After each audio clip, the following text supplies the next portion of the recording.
Okay,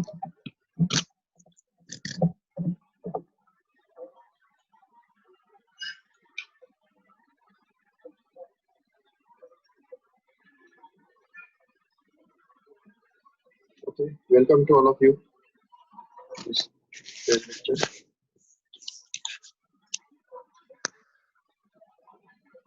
So in today's lecture, we have to see the important topic that's about the rotational dynamics. भी जैसा कि हम जानते हैं 10th के सिलेबस का ये सबसे पहला चैप्टर है। तो बेसिकली इस चैप्टर के अंदर हमको जो कल भी हमने देखा था कि क्या देखना है, तो वो हमने डिस्कस किया था थोड़ा शॉर्ट में कल, जो कि एक 2 मिनट में हम फिर से एक बार रिवाइज करेंगे 2 मिनट में। तो इस चैप्टर के अंदर जो रोटेशनल काइनेमेटिक्स जो होता है, रोटेशनल डायनामिक्स, उसके बेसिक कंसेप्ट हमको देखने हैं। मतलब जो कोई भी बॉडी जब सर्कुलर मोशन में घूमता है या सर्कुलर मोशन जो परफॉर्म करता है, तो जो सेंट्रीपिटल एक्सेलरेशन, सेंट्रीपिटल फोर्स और उसके एप्लीकेशंस जो है, सेंट्रीपिटल फोर्स के जो एप्लीकेशंस है, वो सब हमको इसमें देखने हैं।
ओके, तो चलो लेक्चर में हम स्टार्ट करेंगे रोटेशनल डायनामिक्स, जो कि आपका फर्स्ट चैप्टर है।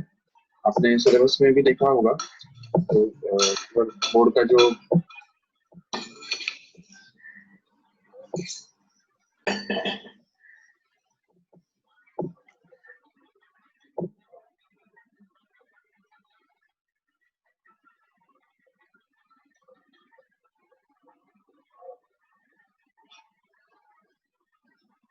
तो सभी ज्वाइन हो रहे शायद अभी तक। Great.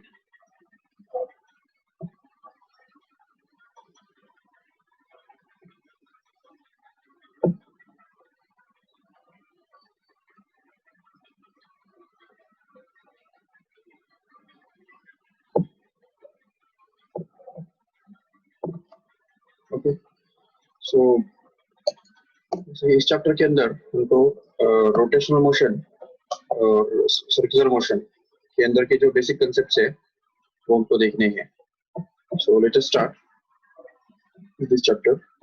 सबसे पहले हम बोर्ड पे जाएंगे। पहले हम इस चैप्टर का जो पीडीएफ फाइल है, जो आपको भी ऑलरेडी मिला हुआ है, तो वो एक बार देख लेंगे क्या क्या इस चैप्टर के अंदर हमको करना है।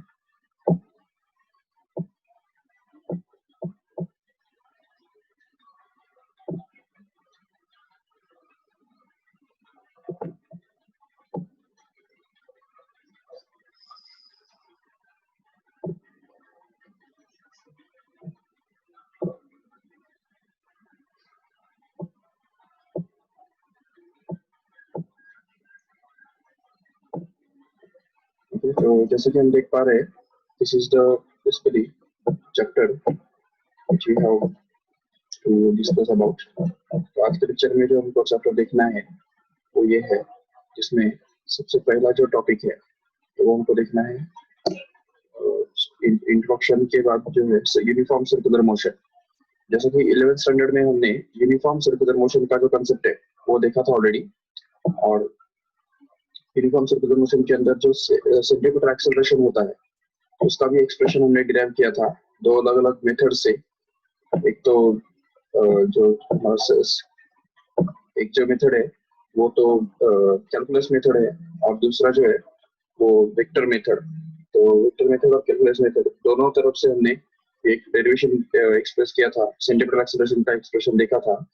तो every particle whenever it performs the circular motion, तो जब भी कोई पार्टिकल सर्कुलर मोशन परफॉर्म करता है तो हमेशा उसके ऊपर एक सेंट्रीपिटल एक्सेलरेशन काम करता है, जो कि हमेशा टुवर्ड्स द सेंटर हुआ करता है, हमेशा वो सेंटर की डायरेक्शन में हुआ करता है।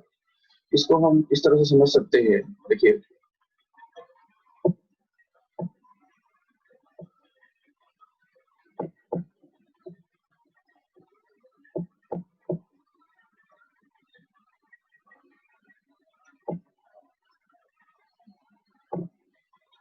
सभी को बोर्ड दिखाई दे रहा है। We can see, suppose there is a particle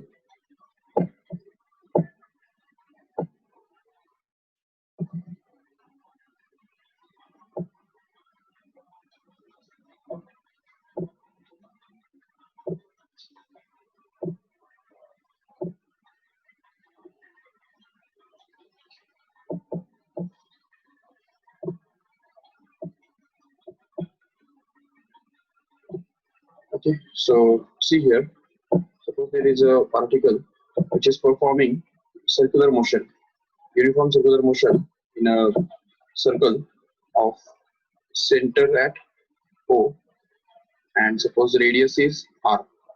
तो ये suppose particle है जो इस सर्कल के अबाउट से सर्कुलर मोशन परफॉर्म कर रहा है। तो ये समझो पार्टिकल है, यहाँ पे P उसको नाम दे देंगे। तो जब भी ये पार्टिकल यहाँ पे होता है तो उसके ऊपर जो सेंट्रीपिटल एक्सेलरेशन है, क्योंकि देखिए यहाँ पे पार्टिकल का जो वेलोसिटी है, तो इस पॉइंट पे उसका वेलोसिटी इस डायरेक्शन में होगा, जरूर हम ड्रॉ करके दिखा सकते हैं इसको। ये होगा उसका वेलोसिटी इस डायरेक्शन में जब वो यहाँ पे है। अभी जब वो यहाँ पे जाएगा, इस पॉइंट पे जब जाएगा तो उस समय उसका वेलोसिटी इस डायरेक्शन में रहेगा जरूर, और जब वो आगे जाएगा, यहाँ पे जाएगा, तो उस समय उसका वेलोसिटी जो है वो इस डायरेक्शन में रहेगा, हम समझ सकते हैं। तो at every point we can see the velocity of the particle is always directed along the tangent to the circle। तो हमेशा ये वेलोसिटी जो है वो टेंजेंशियल डायरेक्शन में हुआ करता है, और यही रीजन है कि क्यों इस पार्टिकल का वेलोसिटी जो है वो चेंज होता रहता है। तो टेंजेंशियल डायरेक्शन में होने के कारण ही चेंज होता रहता है। अभी यहाँ पे हम देख सकते हैं कि magnitude of velocity is going to be a constant, no doubt, but the direction of velocity goes on changing continuously at every point। Her point पे वेलोसिटी का जो डायरेक्शन है वो चेंज होता रहता है। और हम ये जानते हैं कि whenever the velocity of the body changes, जब भी वेलोसिटी किसी बॉडी का चेंज होता है तो इसका मतलब ही वो एक्सेलरेटेड मोशन है। बिल्कुल। तो जिस मोशन के अंदर वेलोसिटी चेंज होता है, भले वो चाहे मैग्नीट्यूड में हो या डायरेक्शन में हो, तो उस मोशन को हम बोलेंगे एक्सेलरेटेड मोशन।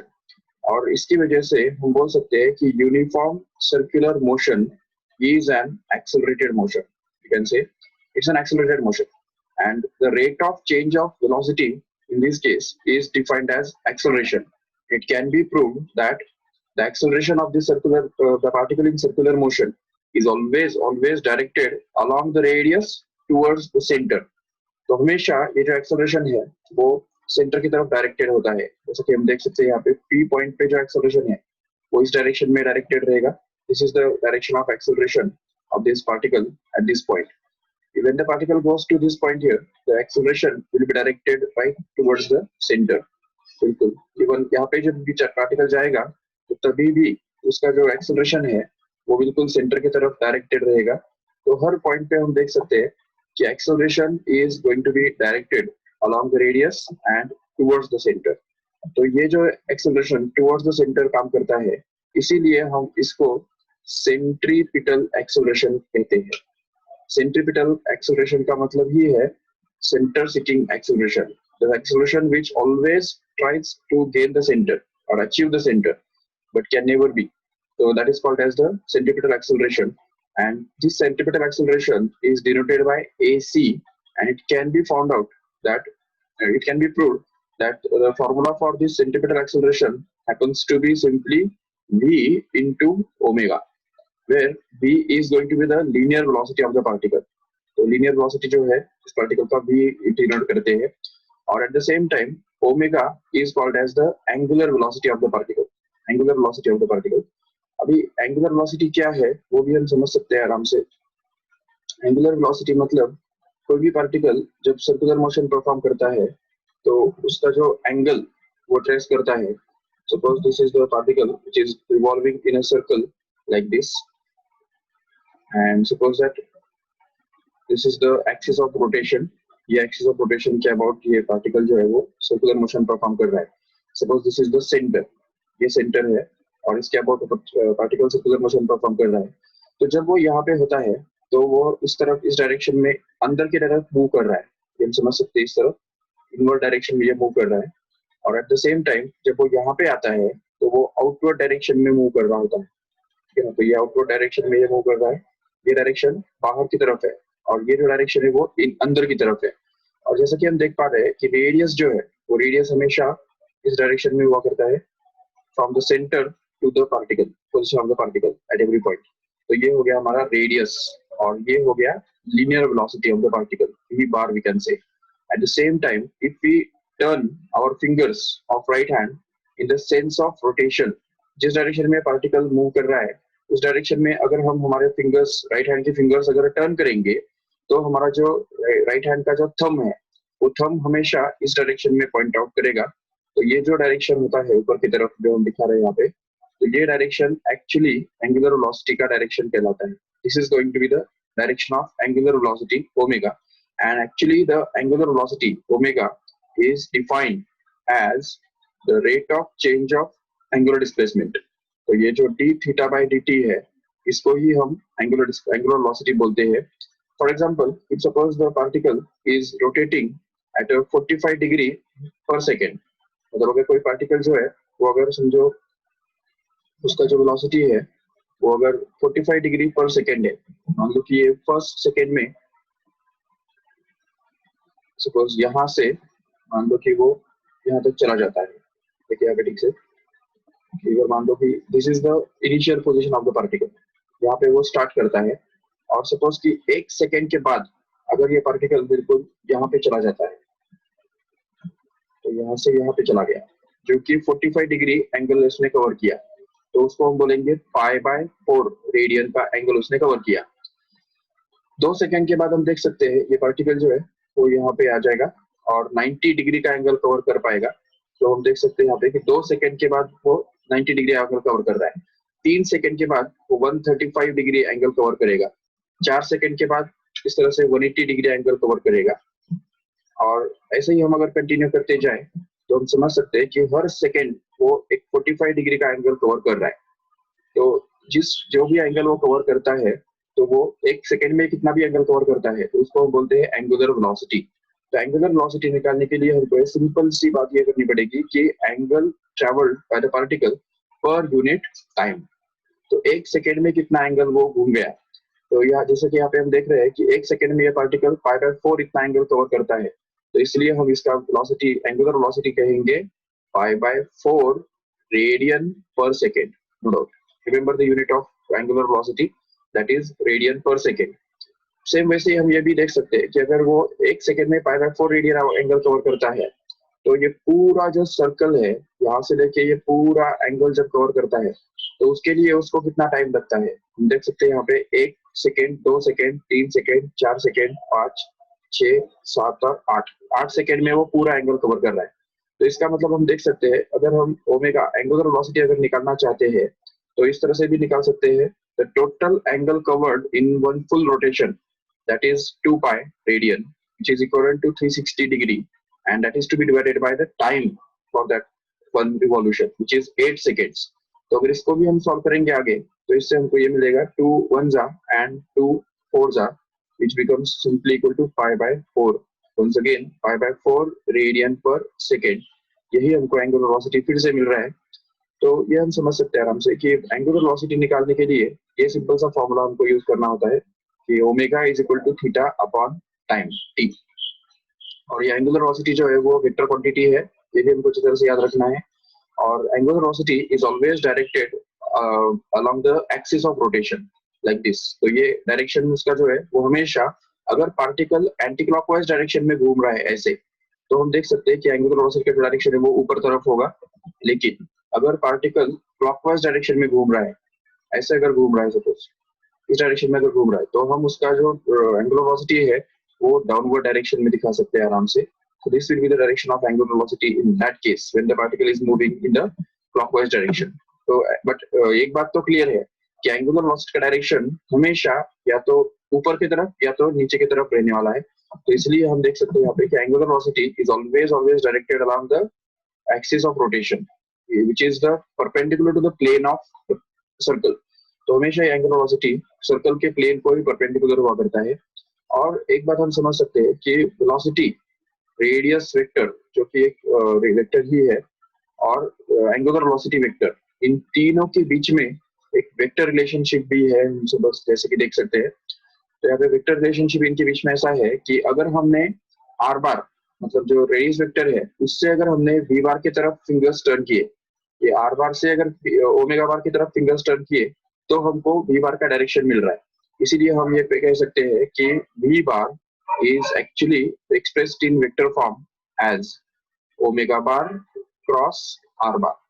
क्योंकि हमको यहाँ पे सॉरी उल्टा हमने यहाँ पे देखा कि अगर हम सपोज ओमेगा बार से वी बार आर बार की तरफ फिंगर्स टर्न करेंगे राइट हैंड के, तब जाके हमको ये जो डायरेक्शन है वो एंगुलर लीनियर वेलोसिटी का डायरेक्शन मिलेगा। इसलिए हमको ये relationship between this linear velocity, angular velocity and radius vector is going to be this v bar is equal to omega bar cross r bar। Remember, this is the vector relationship between linear velocity and angular velocity। At the same time, we can also say there is a concept of angular acceleration। जैसे angular displacement, angular velocity और angular acceleration, ये तीन concept जो है वो बहुत fundamental है इस chapter के अंदर। तो what is angular acceleration? You can say अभी एक्सेलरेशन, जैसा कि हम जानते हैं, uniform means normally linear motion के अंदर भी हम देखते हैं कि अगर किसी बॉडी का जो स्पीड है, जैसे ट्रेन स्टार्ट होता है तो उस समय उसका स्टार्टिंग का जो वेलोसिटी है वो सपोज 0 हुआ करता है। फिर उसके बाद 1 सेकंड के बाद उसका वेलोसिटी कुछ ना कुछ सपोज 5 मीटर पर सेकंड बनता है। 2 सेकंड के बाद सपोज 10 मीटर पर सेकंड बनता है, and so on like that. अगर उसका वेलोसिटी इस तरह से बढ़ता जा रहा है, तो हम देख सकते हैं यहाँ पे कि उसका जो एक्सेलरेशन है, हम कहते हैं कि acceleration is defined as, so acceleration will be equal to rate of change of velocity, which means that it's going to be the change in velocity upon time। तो ये जो है ये सिंपल डेफिनेशन है एक्सेलरेशन का। लेकिन ये तो चलो लीनियर एक्सेलरेशन के बारे में हो गया, लेकिन एंगुलर एक्सेलरेशन के बारे में हम ये देख सकते हैं कि अगर हमारे पास एक सपोज पार्टिकल है जो सर्कुलर मोशन परफॉर्म कर रहा है, तो उस केस में हम देख सकते हैं अगर उसका जो वेलोसिटी है वो इस पॉइंट पे, उसका वेलोसिटी सपोज कुछ है ओमेगा 1 है सपोज, और जब भी वो यहाँ पे जाता है तो अगर उसका वेलोसिटी सपोज ओमेगा 2 बन जाता है, तो हम यहाँ पे देख सकते हैं कि यहाँ और यहाँ से यहाँ तक जाने के लिए अगर उसको t इतना टाइम लगता है, तो हम समझ सकते हैं angular acceleration is actually defined as the change in angular velocity divided by time. तो यहाँ पे चेंज इन एंगुलर वेलोसिटी यहाँ से यहाँ तक, मतलब यहाँ पे वो उसका एंगुलर वेलोसिटी ओमेगा 1 था और यहाँ पे उसका एंगुलर वेलोसिटी ओमेगा 2 बन गया, तो उसका एक्सेलरेशन निकालने के लिए हमको चेंज इन एंगुलर वेलोसिटी निकालना पड़ेगा, जो कि यहाँ पे ओमेगा 2 माइनस ओमेगा 1 है। और इसको अगर हम डिवाइड करेंगे टाइम से, तो हमको मिल जाएगा एंगुलर एक्सेलरेशन, जो कि अल्फा से डिनोट किया जाता है। याद रखो ठीक से, alpha is called as the angular acceleration and it is simply the d omega by dt। ये भी उसका एक दूसरा फॉर्मूला है जिसको कि हम simply change in angular velocity upon time ये भी डिनोट कर सकते हैं, नो डाउट। तो this is the concept of angular acceleration. जैसे हम देखते हैं कि फैन अगर हम स्टार्ट करेंगे, तो स्टार्ट करने के टाइम उसका जो एंगुलर वेलोसिटी है वो 0 होता है, उसको हम इनिशियल एंगुलर वेलोसिटी कहेंगे। फिर उसके बाद धीरे धीरे जैसे उसका एंगुलर वेलोसिटी बढ़ता जाता है, तो एक समय आता है कि जब उसका एंगुलर वेलोसिटी जो है वो ओमेगा बढ़ता जाता है। तो जैसे जैसे उसका एंगुलर वेलोसिटी बढ़ता जा रहा है, तो हम कहेंगे उसके अंदर कुछ ना कुछ एंगुलर एक्सेलरेशन है। बट एक पॉइंट पे आके उसका एंगुलर वेलोसिटी कांस्टेंट बन जाता है. It revolves with the same constant angular velocity at a particular time, and at that time we can say that there is no change in angular velocity, so alpha, that is the angular acceleration, is going to be 0. Again when the fan is switched off, तो अगर fan switch off करते हैं तो उसका जो angular velocity है वो decrease होता जाता है. This time it goes on decreasing, and that's why the change in angular velocity here it will be negative, and that's why we can say that the angular acceleration in that case is supposed to be negative. Whenever the angular velocity decreases, we can say that angular acceleration is going to be negative. But when the angular velocity increases, then alpha, that is angular acceleration, is going to be positive. तो ये हमको चीजें समझनी है अच्छी तरह से. So this is the concept of angular acceleration. And once again, the angular acceleration is given by in the same direction. The direction of angular acceleration is found out to be by right hand rule. तो अगर right hand rule use करेंगे, तो if we turn our fingers of right hand from in the direction of the sense of rotation of the particle, अगर ये particle इस तरह से घूम रहा है anti-clockwise direction में, तो angular acceleration का भी जो direction है वो ऊपर के direction में हमको दिखाना पड़ेगा. So angular acceleration will be directed in the upward direction if the particle is rotating in the anti-clockwise direction and its angular velocity is increasing obviously.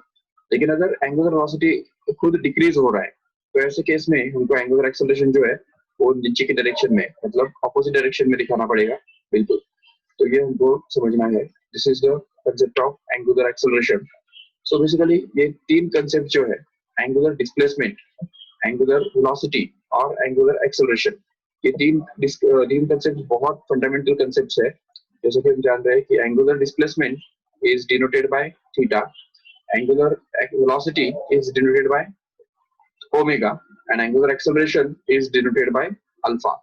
These three things are exactly similar to the three things we have in the linear motion, that is the linear displacement, that is denoted by s, then linear velocity which is denoted by v, and at the same time linear acceleration which is denoted by a. अभी ये भी हम देख सकते हैं यहाँ पे कि थीटा जो है, थीटा velocity जो है, velocity is defined as, velocity will be defined as the rate of change of displacement, जैसे कि हम देख रहे हैं यहाँ पे ds by dt. जबकि ओमेगा मतलब एंगुलर वेलोसिटी जो कि सर्कुलर मोशन में हुआ करता है, it is defined as the rate of change of angular displacement. इसका मतलब हम क्लियर देख पा रहे हैं यहाँ पे कि the role of displacement played in the linear motion is same as the role of angular displacement which is played in the circular motion, and role of linear velocity in the linear motion is played by angular velocity in the circular motion. Again we have that in linear motion, the linear acceleration a is defined to be the rate of change of velocity, no doubt. So rate of change of velocity is called as the linear acceleration. In the same way here in the circular motion, the alpha, that is angular acceleration, is defined as d omega by dt, where d omega by dt. Here again we can see that the role of velocity here in the linear motion is played by the role of angular acceleration, angular velocity in the circular motion, and the role of acceleration here in the linear motion is similar to the role of angular acceleration in the circular motion. ये हम अच्छी तरह समझ सकते हैं.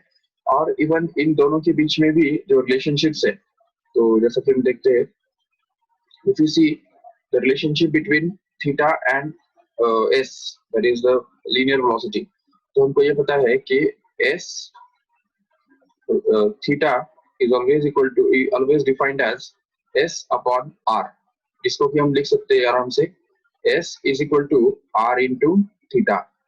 ये हमको अच्छी तरह समझना है. दूसरा, इन दोनों के बीच में भी रिलेशनशिप है, हम देख सकते हैं आराम से. ये जो है अभी ये हमने जो रिलेशनशिप देखा वो इन दोनों के बीच में था, समझ सकते हैं ठीक से. मतलब लीनियर डिस्प्लेसमेंट और एंगुलर डिस्प्लेसमेंट, इन दोनों के बीच में ये रिलेशनशिप हमको मिल रहा है यहाँ पे.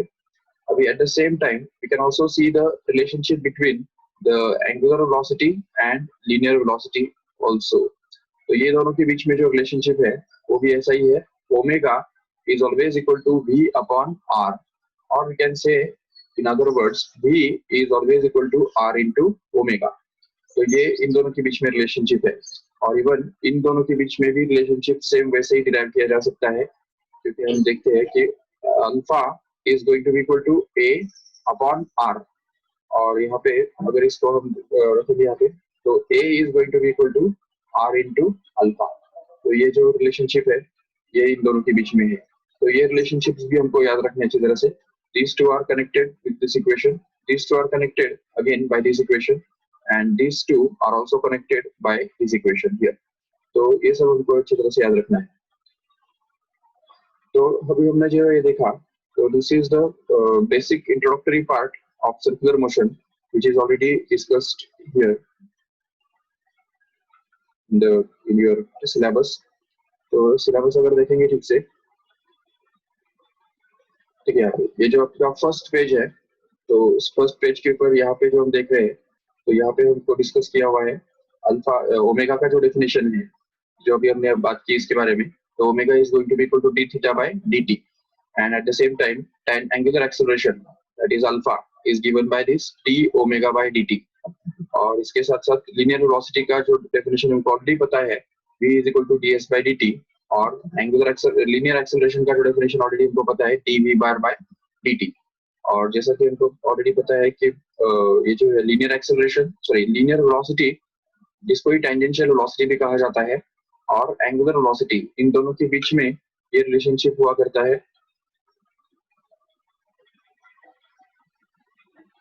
क्योंकि हम यहाँ पे देख पा रहे हैं it is v bar is equal to omega bar cross r bar, and at the same time this is expressed in vector scalar form as v is equal to r omega simply, so no doubt. And then again the direction of omega bar is always along the axis of rotation, हमेशा right hand rule से ये direction निकाला जाता है, ये भी हमने अभी भी देखा। और इसके साथ साथ ये भी हमने देखा कि हाँ, पीरियड और फ्रीक्वेंसी, ये दोनों जो फॉर्मूले है, ये दोनों के कंसेप्ट भी हमको देखने हैं अच्छी तरह से। What is period and what is frequency in uniform circular motion, and already centrifugal acceleration जो है वो भी हमने ऑलरेडी अभी देखा। ठीक है, अब देखिए यहाँ पे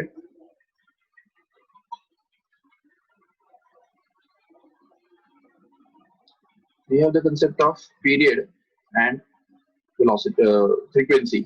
What do you mean by the period? It's suppose we have a particle in circular motion, and suppose it revolves in a circular orbit like this. तो यहाँ से वो suppose यहाँ से वो start करता है, ये उसका starting point है, और एक पूरा चक्कर काट के अगर वो यहाँ पे फिर से आ जाता है, इसी पॉइंट पे आ जाता है, तो इसको यहाँ से यहाँ तक, मतलब फिर से एक पूरा चक्कर काटने के लिए जो टाइम लगता है, इस टाइम पीरियड को हम जो है पीरियड ऑफ रिवॉल्यूशन बोलते हैं, and it is always denoted by capital T.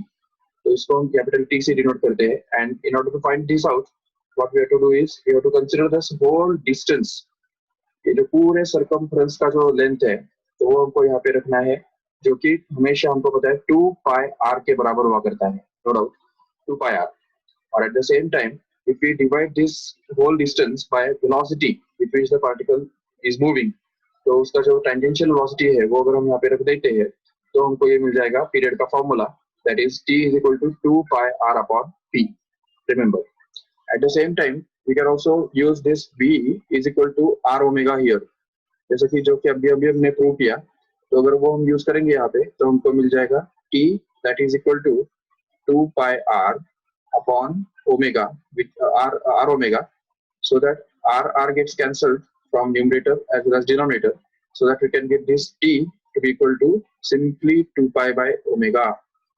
तो ये जो है ये फॉर्मूला हमको मिल जाता है आराम से, और इस तरह से हम ये देख सकते हैं कि period can be expressed in terms of the angular velocity and linear velocity as well. ये दोनों फॉर्मूले जो है वो न्यूमेरिकल्स के लिए बहुत इंपॉर्टेंट है, याद रखिए ठीक से। Or at the same time frequency, what do you mean by the frequency? It is denoted by n, so it is the number of revolutions per unit time. So you can say define this as number of revolutions per unit time. तो number of revolutions को अगर हम time से divide करेंगे, तो इससे हमको frequency मिल जाएगा, and it can be understood that the frequency always happens to be the reciprocal of period. Frequency और period इन दोनों के बीच में ये relationship हमेशा हुआ करता है, that is the frequency is always the reciprocal of period, and that's why we can say that this frequency will actually be equal to 1 upon t. लेकिन हमारे पास t का फॉर्मूला तो ऑलरेडी है, तो वो अगर हम यहाँ पे रख देंगे तो हमको मिल जाएगा v upon 2 pi r. This is the expression of frequency in terms of velocity, linear velocity we can say.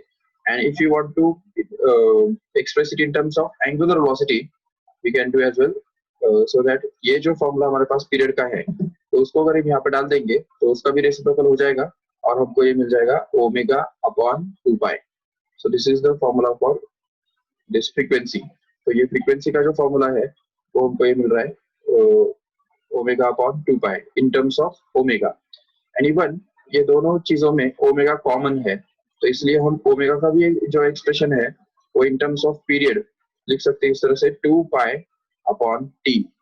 Or at the same time we can also say that this omega can also be written as, कि अगर 2 pi इस तरफ shift कर दिया तो हम देख सकते हैं यहाँ पे कि omega will be equal to 2 pi into n. तो ये ओमेगा का expression in terms of frequency, and this is the expression of omega in terms of period, no doubt. And frequency जो है, frequency is normally expressed in hertz, remember. तो इस ये जो ऐसा यूनिट है फ्रीक्वेंसी का वो हर्ट्ज होता है, नो डाउट. लेकिन sometimes it is expressed in revolutions per minute, RPM is short term as. तो आरपीएम मतलब ही revolution per minute. For example, if we have the frequency of a fan is like 120 revolutions per minute, इसका मतलब वो 120 revolutions per minute, एक minute में 120 revolutions कर रहा है. तो इसका जो फ्रीक्वेंसी है वो हमको अगर हर्ट्ज में एक्सप्रेस करना है तो उसके लिए हमको ये सोचना पड़ेगा कि एक मिनट के अंदर 60 सेकेंड्स हुआ करते हैं. तो इसलिए हमको यहाँ पे इसको 60 से डिवाइड करना पड़ेगा ताकि हमको ये हर्ट्ज में मिल जाए. तो 120 revolutions per minute means 120 divided by 60 revolutions पर सेकेंड. तो उसको हम रिवॉल्यूशन पर सेकेंड ऐसा लिख सकते हैं, लेकिन रिवॉल्यूशन पर सेकेंड का मतलब ही हर्ट्ज हुआ करता है, और इसीलिए हम ये बोलेंगे and frequency is going to be equal to 2 hertz as a final. So this is going to be the relationship between RPM and hertz. ये हमको इस तरह से याद रखना है. एंड जैसा कि हम जानते हैं period of revolution is expressed in seconds.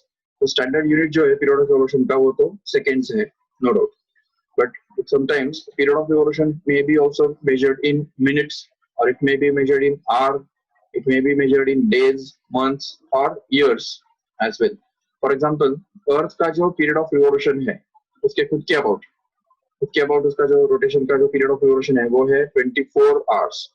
तो इसको हम कहेंगे Earth का period of revolution about itself. At the same time, Earth का जो period of revolution है about Sun, it is going to be equal to 1 year, which is equivalent to 365 days as we know. तो ये जो है ये period of revolution के examples है.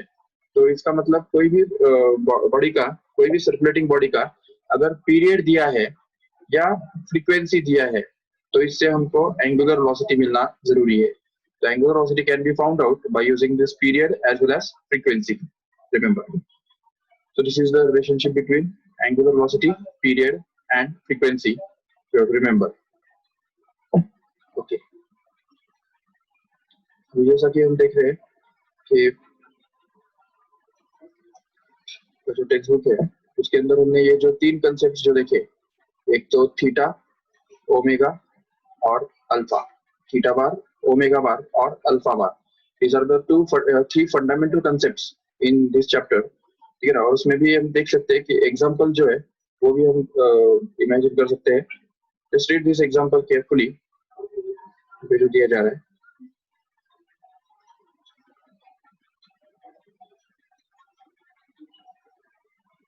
You understand this example.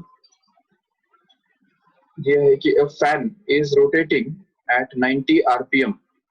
तो एक फैन जो है वो 90 rpm स्पीड पे रोटेट हो रहा है, और ये बताया है कि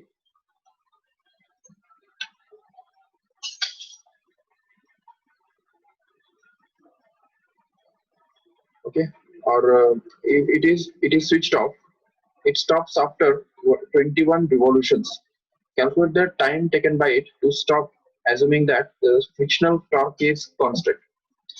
अब देखिए इसमें और एक बात हमको समझनी है कि इस टाइप के जो क्वेश्चंस है वो सॉल्व करने के लिए हमको जो जैसे काइनेमेटिकल इक्वेशंस हुआ करते थे हमारे नॉर्मल इसमें जो हमारा जो नॉर्मल काइनेमेटिक इक्वेशंस हुआ करते थे लीनियर मोशन के अंदर के, तो वो काइनेमेटिक इक्वेशंस कुछ इस तरह से हुआ करते थे जैसा कि हम जानते हैं।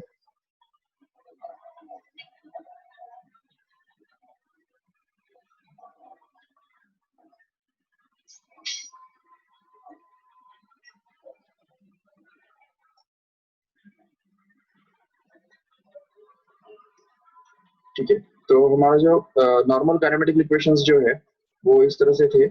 इसमें सबसे पहला जो काइनेमेटिक इक्वेशन है वो था v is equal to u plus at, जिसमें v जो है वो लीनियर वेलोसिटी हुआ करता है, u is called as the initial velocity, remember initial velocity, और at the same time acceleration a is called as the acceleration. ये first kinematic equation हो गया। सेकेंड जो काइनेमेटिक इक्वेशन है वो हम समझ सकते हैं, it is s is equal to ut plus half at square। तो ये जो है ut plus half at square ये हमारा सेकेंड काइनेमेटिक इक्वेशन कहलाता है, और s जिसमें क्या है डिस्प्लेसमेंट है कैलकुलेटिक से, और तीसरा जो काइनेमेटिक इक्वेशन है वो है omega square is equal to omega naught square plus 2 alpha theta. This is the third kinematic equation we can say. Now we'll see this omega square and fourth kinematic equation can also be derived in this way, that is s sorry ये जो है ये हमारा second kinematic equation था, और third kinematic equation जो हमको पता है v square is equal to u square plus 2as, ये हमारा थर्ड काइनेमेटिक इक्वेशन कहलाता है, जिसमें यहाँ पे फिर से v मतलब वेलोसिटी फाइनल वेलोसिटी, u मतलब इनिशियल वेलोसिटी, a मतलब एक्सेलरेशन और s मतलब डिस्प्लेसमेंट हुआ करता है। और फोर्थ काइनेमेटिक इक्वेशन भी हमको पता है कि displacement is always equal to the average velocity which is u plus v upon 2 into the time. तो ये जो है ये सभी काइनेमेटिक इक्वेशंस हमको पता है, these are the kinematic equations in linear motion, but on the other hand we have the kinematic equations in circular motion also। तो सर्कुलर मोशन के अंदर के काइनेमेटिक इक्वेशंस इस तरह से होते हैं, जिसमें देखिए यहाँ पे v जो है, तो v का जो रोल है मतलब u का जो रोल है वो यहाँ पे ओमेगा नॉट करेगा। Omega naught is called as the initial angular velocity, remember initial angular velocity is called. Then again omega v का जो रोल है वो यहाँ पे ओमेगा प्ले करने वाला है, जिसको कि फाइनल एंगुलर वेलोसिटी हम बोल सकते हैं। और एक्सेलरेशन का जो रोल है वो अल्फा प्ले करेगा, और जो रोल है डिस्प्लेसमेंट का जो रोल है वो थीटा प्ले करेगा। तो अच्छा एक मिनट में हमको अभी डिस्कनेक्ट करके फिर से कनेक्ट करना होगा। ओके, तो just disconnect and just reconnect with in a minute. तो मैं ये मीटिंग क्लास यहाँ पे एंड करता हूँ, लेकिन एक मिनट के अंदर ही आपको फिर से रिकनेक्ट करना है।